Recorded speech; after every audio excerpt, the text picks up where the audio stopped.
shooting in 3D should do more than just adding depth. On a lot of these films, it's used as a veneer to add to what is otherwise pretty much a 2D production. It ticks the box. It allows the productions to charge more at the cinema.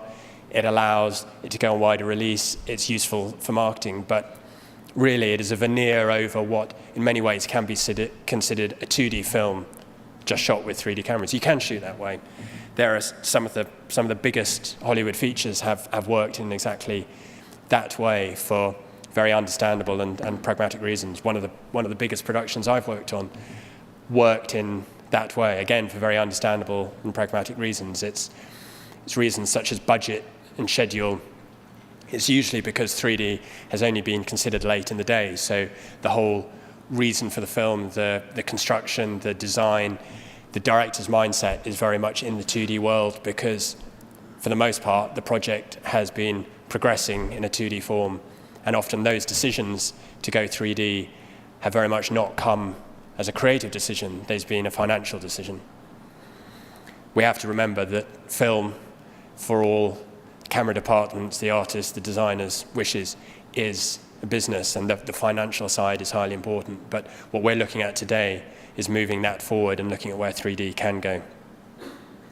Shooting in 3D does more than adding depth. It defines the depth. It tells you whether that sphere that you're shooting appears as a sphere on the screen on the finished film, or whether it's squashed into a flat cardboard disc, or whether it's extruded out to become an egg. By defining the depth, it helps to give a sense of scale. Small things closer up have more depth to them than big things further away. So you're able to define the scale of subjects. It's much more subjective and relates to much more aspects than purely the separation between the cameras, which many people will talk about. It relates to how it's positioned behind the screen plane. Another area where you can play with the 3D or use it to good effect is deciding where you're going to position your characters, your scenes. Are you keeping it back behind the screen? Are you bringing it through the screen, bringing it out into theatre space? You can change the positions of characters and the effect they have on the audience, whether they're threatening or feel more remote, and tied with things like their perceived scale and the depth definition that you're giving them can have quite a powerful difference on how the audience will perceive them within the story. You can lose the screen altogether. IMAX does this very effectively. The edges of the screen are out towards the edge of your peripheral vision, and in many ways you can consider 3D IMAX to be without the screen. You don't worry about the stereo window. You're not concerned in the same way when you're making IMAX film as to whether the action occurs in front of the screen or behind the screen. The amount of space you have behind the screen on an IMAX film is actually very small. So in some ways it becomes a screenless medium. But you can have a similar effect with 3D cinema release. You can mask the edge of the frame, you can vignette off, you can silhouette objects and bring them off the edge of frame, which gives you'll perceive those as continuing on into the theatre, effectively extending the perceived size of the screen. 3D stereo is very much about perception.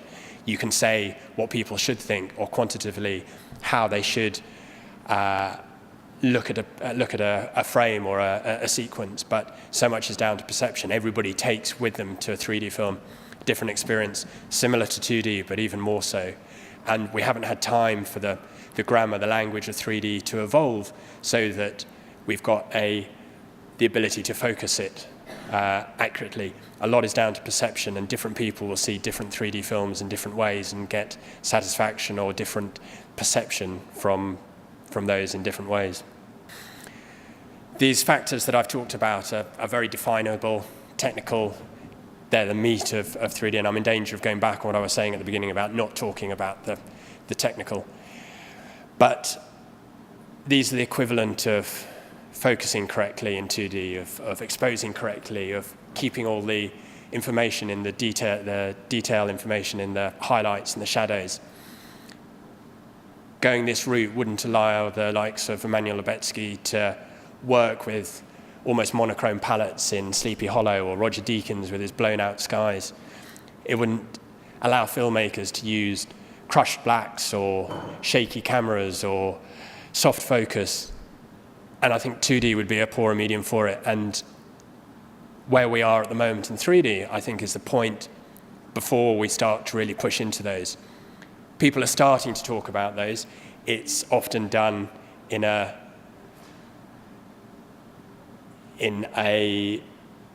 throwaway comment. It's the desire. Filmmakers are always looking to explore and try new things. And often with 3D, the things that want to try will detract from the film and will have adverse effects. But those people are starting to push in those directions, and some of those will enter the language of 3D film going forward.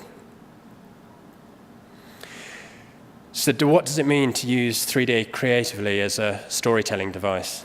What effect should it have? There is definitely a place in 3D film for what has come out of the gimmickry of the 50s and 80s. The safe 3D of today, I believe, is taking it too far the other way.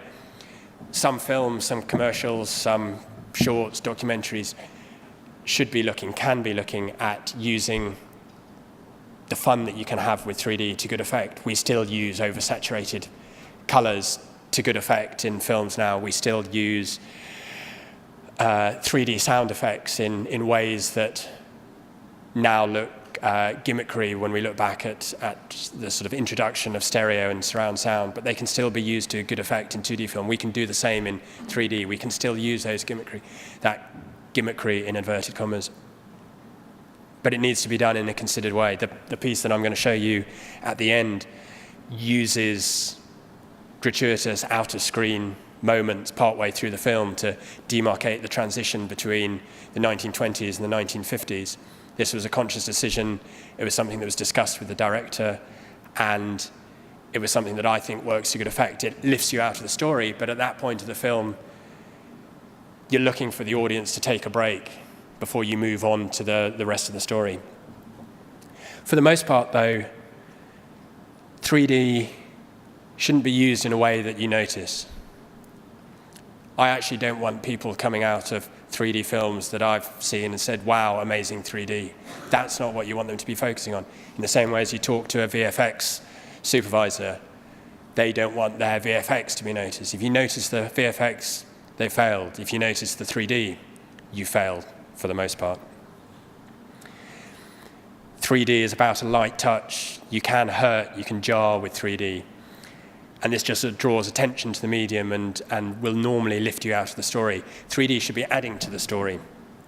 The safe 3D that we've got today has gone to great lengths to not detract from the story, but I really don't feel that's adding to the story. It's not doing what we should be looking at doing from now on. I want audiences benefiting more from seeing my 3D films in 3D than in 2D. I want them to laugh more, to cry more, to empathize more with the main characters. 3D can pull out the details on people's faces. It enables you to pick up emotions and details that you wouldn't see in 2D. And you can use that to good effect. I don't want them to remember the 3D longer, but I do want them to remember the story longer. 3D can help retention. It's why it's become so interesting to commercial agencies. The retention from a 3D commercial is much greater than from a 2D commercial. But that can work in a story as well. You'll talk about it more down the pub. It'll stay longer in your consciousness. It'll become a reference point to future experiences more if you've seen it in 3D than 2D. That, I think, is at the heart of how 3D can start to be used interestingly. 3D, though, should be directed by the director. I might want the 3D to be unimposing. I might want it to not detract from the story. I might want it to convey more emotion, but maybe the director's looking for it to do exactly the opposite. Maybe he wants to use his traditional tools for conveying the emotion and use the 3D to help pull back from that. Maybe he wants people to remember it for the 3D. We've done a series of 3D TV commercials. Those are about the 3D. You want to remember the 3D, and that's a genuine, intelligent use of 3D. I think what I'm trying to espouse is 3D with thought rather than thoughtless 3D. It's not adding it as the veneer, it's using it as the heart of what you're creating. 3D, like sound, like the lighting, like the music, is a tool. It's a tool that the director can use, but it's more than that. I think if there's one thing that I'd like you to take away from here today and take away from the conference, it's that creative 3D cannot operate on its own. I've talked about shooting